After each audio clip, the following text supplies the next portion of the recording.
Hey there everybody, Scudder here today, and this is going to be one of those touchy-feely kind of videos where we talk about emotions and feelings. So if that's not your thing, then you might want to stop the video now. Now, part of this video is going to be basically me asking you guys to pray for me a little bit, and then the last part of this video is going to be just a piece of advice that may be important for some of you to hear. When this year started out, I had a feeling inside of me. Maybe it was the Holy Spirit talking to me, I'm not sure. But I knew that this year was going to be a year of trial for me. I'm not really sure how I knew, I just knew. And so far, it has kept its word. This has not been an easy year. We've had a lot of things happen in our family. We've had some deaths. I've had some trouble with business, just trying to maintain because of the economy, and things have gotten really hard with that, and my business has really slowed down, and that's been tough. Plus, it's just been a year of changes for me, and some of those changes have revolved around home. And as some of you may know, I live with my dad, and I stay here and keep an eye out on him and try to take care of him. And that's been a difficult task this year. Let me give you a little bit of background so that you'll understand where I'm coming from.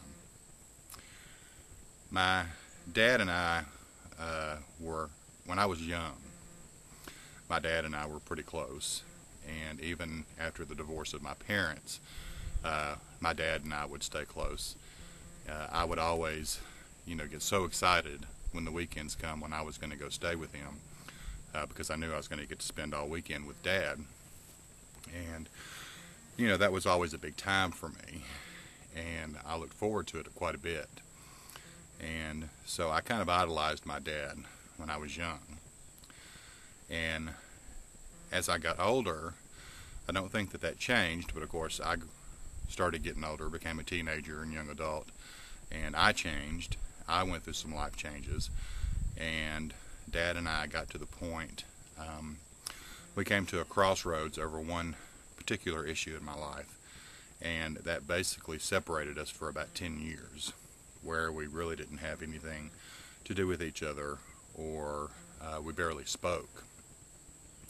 Now, I don't want you to misunderstand. I do love my father, and he's a good man.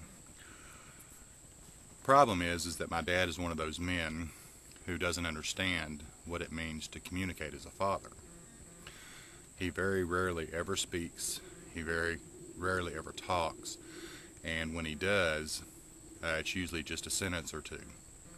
He has never understood what it means to have an open line of communication with much of anybody, especially his children. Now, my dad's a good man, but when you deal with someone who won't speak to you, won't talk to you, won't open up, that becomes a very hard issue to deal with. See, I've never had a positive male role model in my life. I'm not sure, it's just circumstance, I guess, but every time there has been a male figure in my life, that male figure has either let me down in some way or has just walked away from me in one manner or another. And so everything that I have had to learn about being a man, I have basically had to teach myself, because I have no positive male role models. And I've always tried to hang out for hope that my dad would come around one day and he would be the type of guy that I needed him to be.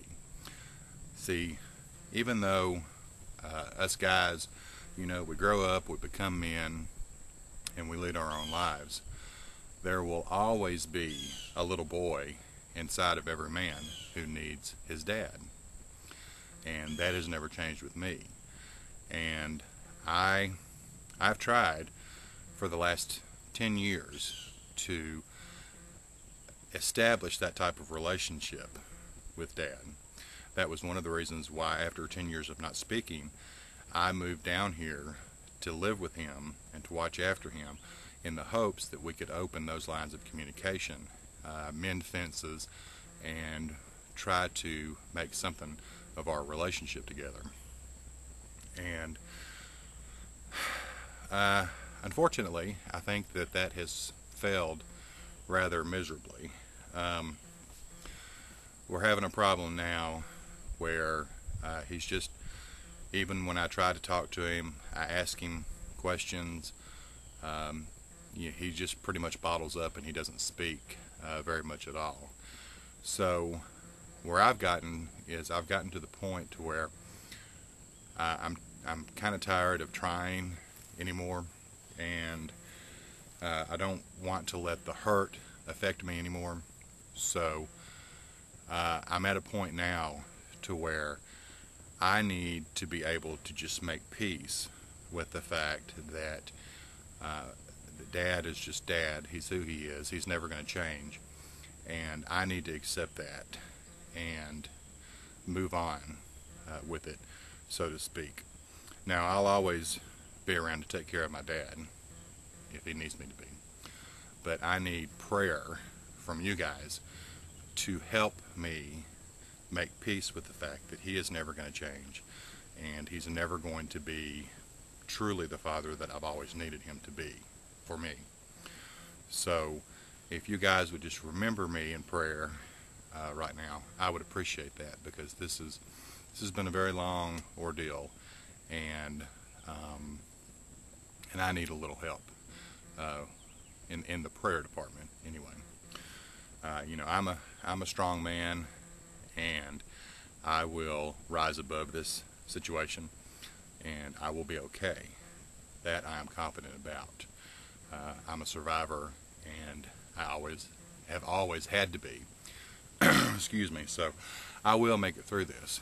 But right now, I'm just a little bit on a little bit of shaky ground, and I just need a little strength under my feet, I think, to be able to just make some peace with this and then put it to rest. So now the last part of what I want to tell you guys is, this can go for the gals out there as well, because mothers have relationships with their children as well. But as a man, this one is in particular to the guys. I just want to give you guys some advice. Love your children. Talk to your children. Show your children that you care about them. Be there for them. Talk to them. Be there to listen to them when they need you to be. Hug them. Show them respect. Because if you don't, then some other man will. And you may not like the consequences that brings in their lives. So you guys take care. God bless you. We'll talk to you later. Bye-bye.